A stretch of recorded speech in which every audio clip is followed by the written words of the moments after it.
এই মুহূর্তে দাঁড়িয়ে আছি এশিয়ান বাইপাস যে সড়কটি আছে সেখানে এই মুহূর্তে আমি দাঁড়িয়ে আছি।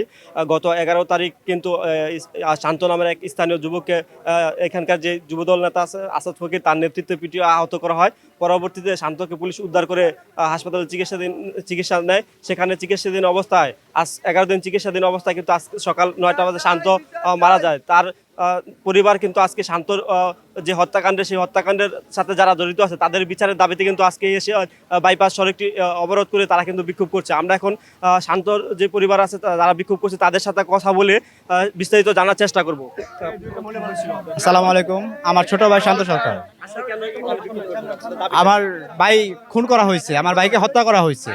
দাউদপুর ইউনিয়ন যুবদল সভাপতি আসাদ ফকির সে দলের প্রভাব দেখিয়ে খালি আমাদের সাথে না, আর অনেক মানুষের উপর অত্যাচার। তার ভাই অনেক টাকা, যার টাকার গরমে আমার ভাইয়ের জন্য বাজারে 3 কোটি টাকা, সে যে 3 কোটি টাকা তোর জন্য বাজারে রাখছি তোকে খুন করালাম। ওর অনেক টাকা, ওর দলীয় প্রভাব অনেক কিছুই ভাই। ওর সাথে আমরা পারতেছি না। প্রশাসন যে আজকে আমার ভাই মার্ডার হয়েছে, খুন হয়েছে, এখন গিয়ে দেখেন যে প্রশাসন তার ভাই হারিয়ে দিচ্ছে। আমরা কি বিচার পাবো ভাই? এটা বুঝতেছি না যে আমরা কি বিচারটা পাবো আসলে মানুষের কাছ থেকে। যে খুনির বাড়ি এখন প্রশাসন কিভাবে পাহারা দেয়? একটা মার্ডার করছে একটা খুনি, তার বাড়ি কিভাবে? তার কি টাকা সুবিধা যে তার যা মন চায় তাই করবো? এখনো পর্যন্ত প্রশাসন তার বাড়ি পাহারা দিতেছে। আগে আওয়ামী লীগ করতে, এখন বিএনপি এসে বিএনপি প্রভাব দেখাইয়া এখন একটা পোস্ট আছে, পোস্টার সভাপতি দাউদপুর ইউনিয়ন যুবদল, এখনো পর্যন্ত হয় নাই। প্রশাসনে আমার ভাই খুন হয়েছে আসাদ আপনার, এখন প্রশাসন নিয়ে তার বাড়ি পাড়াইতেছে।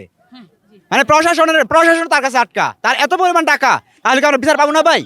এটা আপনাদের কাছে, আপনাদের সমাজবাসীর কাছে আমরা বিচার চাইতেছি। আমাদের মামলা অনেক চায় না। আসসালামু আলাইকুম। আমার ভাইয়াকে কয় তারিখ জানি 11 তারিখ শুক্রবার আমার ভাইয়াকে বাসা থেকে নিয়ে আসাদ ফকির ও তার 3 ভাই আরো এলাকার সবাই মিলে আমার ভাইয়াকে হত্যা করে এবং আমার ভাইয়াকে ওরা অনেক মারধর করে। এর আমরা সূক্ষ্ম বিচার চাই। ওর কোনো কিছু করতে পারতেছি না আমরা। ওই বাসায় পুলিশ প্রশাসন নিয়ে থাকছে।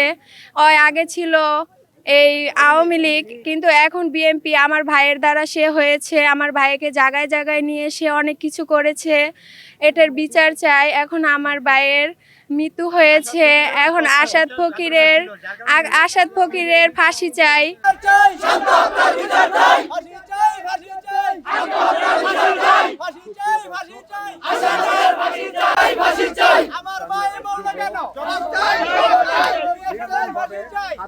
এমনটা শুনছিলেন আসাদ ফকির এবং তার কর্মীদের দ্বারা কিন্তু শান্ত নিহত হয়।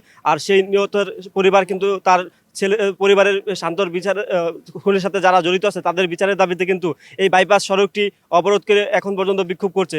তারা আমাদেরকে যে বিষয়টি জানিয়েছে শান্তর হত্যাকাণ্ডের সাথে জড়িতদের সর্বোচ্চ শাস্তির দাবিতে কিন্তু তারা এখানে অবস্থান করছে। এই ছিল আমার কাছে সর্বশেষ তথ্য।